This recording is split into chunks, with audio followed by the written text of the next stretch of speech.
marjinal örgütlerin pençesine düşmüş dahi olsa তুরস্কের কৌশলগত অবস্থান নিয়ে নেই আর কোনো ধোঁয়াশা। আঙ্কারার নীতি নির্ধারক মহলে কান পাতলেই শোনা যায় পারমাণবিক অস্ত্র নিয়ে সেই নিষিদ্ধ বিতর্ক ফের আলোচনার কেন্দ্রবিন্দুতে। মধ্যপ্রাচ্যের বর্তমান অস্থিতিশীল পরিস্থিতিতে প্রেসিডেন্ট রিসেপ তাইয়েপ এরদোয়ানের নেতৃত্বে তুরস্ক এখন আর কেবল নীরব দর্শক নয়, বরং নিজেই হতে চাইছে পরমাণু শক্তির অধিকারী।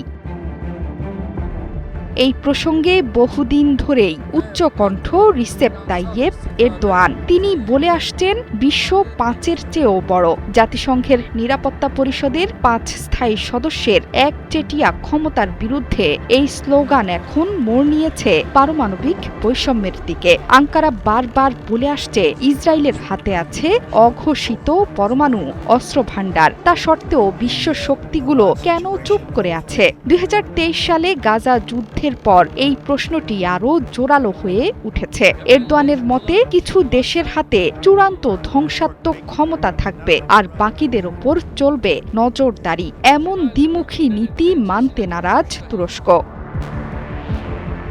মধ্যপ্রাচ্যের নিরাপত্তা কাঠামোয় ধরেছে বড় ফাটল। তুরস্ক বলছে তারা এখনো ইরানের পরমাণু ইস্যুতে সামরিক সমাধানের বিপক্ষে এবং উত্তেজনা কমানোর পক্ষে। একই সঙ্গে আঙ্কারা সতর্ক করে স্পষ্টভাবে বলেছে, যদি ইরান শেষ পর্যন্ত পারমাণবিক অস্ত্রধারী রাষ্ট্রে পরিণত হয়, তবে হাত গুটিয়ে বসে থাকবে না তুরস্ক। এই অঞ্চলে যেখানে বিশ্বাস ও আস্থার চরম অভাব, সেখানে পারমাণবিক সক্ষমতাকে একটি চূড়ান্ত প্রতিরক্ষা কবচ হিসেবে দেখছে তুর্কি নেতৃত্ব। তাদের ধারণা, নিজের হাত বোমা থাকলে বাইরের শক্তির হস্তক্ষেপের ঝুঁকি কমবে এবং আন্তর্জাতিক দর কষাকষিতে সুবিধাজনক অবস্থানে থাকা যাবে। তবে বাস্তবে তুরস্কের জন্য পারমাণবিক অস্ত্র তৈরি করা সহজ নয়। এই দেশটি পারমাণবিক অস্ত্র বিস্তার রোধ চুক্তির তথা এনপিটির সদস্য।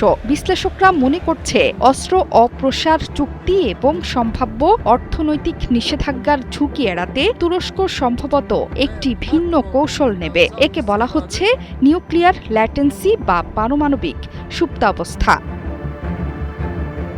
বিশ্লেষকদের মতে, তুরস্কের এই সম্ভাব্য পদক্ষেপ পশ্চিমা দেশগুলোর জন্য বড় দুশ্চিন্তার কারণ। ন্যাটো সদস্য হওয়ার সত্ত্বেও তুরস্ক যদি নিজের পরমাণু কর্মসূচি চালায়, তবে তা পশ্চিমাদের সঙ্গে দেশটির কয়েক দশকের মিত্রতাকে সংকটে ফেলবে। এছাড়া পাকিস্তান ও সৌদি আরবের সঙ্গে তুরস্কের ক্রমবর্ধমান প্রতিরক্ষা সহযোগিতা একটি নতুন সমীকরণ তৈরি করছে। যদি সৌদি আরব ও ইরানের পাল্টা হিসেবে একই পথে হাঁটে, তবে মধ্যপ্রাচ্যে পারমাণবিক অস্ত্র অর্জনের এক ভয়াবহ হিড়িক পড়ে যাওয়ার আশঙ্কা করছেন বিশ্লেষকরা। তুরস্কের সাম্প্রতিক বক্তব্য তাই শুধু হুমকি নয়, বরং আন্তর্জাতিক সম্প্রদায়ের জন্য একটি সতর্ক সংকেত বলেই মনে করছেন পর্যবেক্ষকরা। তাদের মতে, ইরান ইস্যুতে বল প্রয়োগমূলক ও বেছে নেয়া নীতির বদলে সমন্বিত কূটনৈতিক উদ্যোগ না নিলে মধ্যপ্রাচ্যে পারমাণবিক অস্ত্র প্রতিযোগিতা শুরু হওয়ার ঝুঁকি বাড়বে। জোহরা চৌধুরী সেতু, ৭১।